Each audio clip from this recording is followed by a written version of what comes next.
Friends, ఇది వచ్చేసి Shri అచిత Meadows project, కొత్త ప్రాజెక్ట్ మన గిర్మూర్ మేడ్చల్ డిస్టిక్ అండి. సో ఈ ప్రాజెక్ట్ వచ్చేసి మేడ్చల్ మున్సిపాలిటీ పరిధిలోనే ఉంటుంది ప్రాజెక్ట్. ఇది వచ్చేసి మెయిన్ ఎంట్రన్స్ ఆర్చ్, మన ప్రాజెక్ట్ ఎంట్రన్స్ ఆర్చ్ అండి. ఇది మొత్తం రోడ్ వచ్చేసి ఇది 40 ఫీట్ రోడ్ చూడండి. 40 ఫీట్ రోడ్, ప్రతి దగ్గర 40 ఫీట్ రోడ్ ఉంటుంది.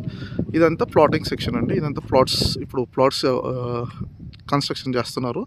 ఇది వచ్చేసి అండర్ గ్రౌండ్ డ్రైనేజ్ సిస్టమ్ అండి. చూడండి ఇక్కడ ఫ్లాగ్స్ ఉన్నాయి చూస్తున్నారా, ఇవన్నీ వచ్చేసి మనకి ప్లాటింగ్ అవుతుంది అనమాట. సో ఇదంతా ప్లాటింగ్, ఆ డ్రైనేజ్ సిస్టమ్స్ మొత్తం చూడండి. ఇక్కడంతా పని వాళ్ళు కన్స్ట్రక్షన్ స్టార్ట్ చేస్తున్నారండి. సో ఇదంతా ప్లాటింగ్ ఏరియా. ప్రతి దగ్గర మనకి ఇట్లా రోడ్స్ ఉంటాయండి. ఇదంతా 40 ఫీట్ రోడ్ చూడండి. అక్కడ కస్టమర్స్ ఆల్రెడీ వచ్చి విజిట్ చేసి చూస్తున్నారు ఇదంతా. సో ఇదంతా మన ప్లాటింగ్స్ అండి. ఇదంతా ప్లాటింగ్ అవుతుందండి. సో ఇది వచ్చేసి వాటర్ ట్యాంక్. సో ఈ వెంచర్లో వాటర్ ట్యాంక్ కూడా ఒకటి ప్రొవైడ్ చేస్తున్నాము. సో ఈ వాటర్ ట్యాంక్ నుంచి ప్రతి ప్లాట్కి వాటర్ అనేది సప్లై జరుగుతుందన్నమాట. సో ఇక్కడ మీరు ఒకసారి గమనించండి. ఇక్కడ ఒక్కసారి చూస్తే ఇక్కడ చూడండి, మేస్త్రి వాళ్ళు వర్క్ చేస్తున్నారు. సో వెంచర్ చుట్టుపక్కల మొత్తం మీకు ఒక వాల్ అనేది కన్స్ట్రక్షన్ జరుగుతుందండి. ఈ వాల్ కన్స్ట్రక్షన్ చేస్తారనమాట. ఇలా వాల్ వచ్చేస్తుంది మొత్తం.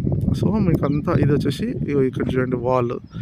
అండ్ ఇది వచ్చేసి టెంపుల్ అండి. మన వెంచర్లో ఒక టెంపుల్ కూడా ఉందండి, అమ్మవారి టెంపుల్, దుర్గామాత టెంపుల్ కూడా ఉందండి. సో ఇక్కడ చూడండి టెంపుల్కి ముందు మొత్తం పిల్లర్స్ కూడా ఉన్నాయి. సో వాల్ వచ్చేస్తుంది, వెంచర్ మొత్తం వాల్ ఉంటుందండి. ఇదైతే గేటెడ్ కమ్యూనిటీ కాబట్టి బయట వాళ్ళు లోపల రాకుండా ఉండడానికి మొత్తం వాల్ వేసేస్తున్నారు. ఈ టెంపుల్కి వెళ్ళడానికి దారి ఇదండి. ఇది వచ్చేసి మీకు 30 ఫీట్ రోడ్ ఉంటుందండి. సో మన వెంచర్ పక్కన చూడండి మొత్తం ఇల్లులే ఉంటాయి. అన్ని హౌస్ కన్స్ట్రక్టెడ్ అండి అన్నీ.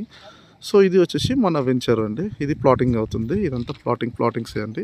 సో చూడండి మీకు మొత్తం ఇక్కడ ఇల్లులే ఉన్నాయి అన్నీ. మన వెంచర్ చుట్టుపక్కల మొత్తం ఇల్లులే ఉన్నాయండి.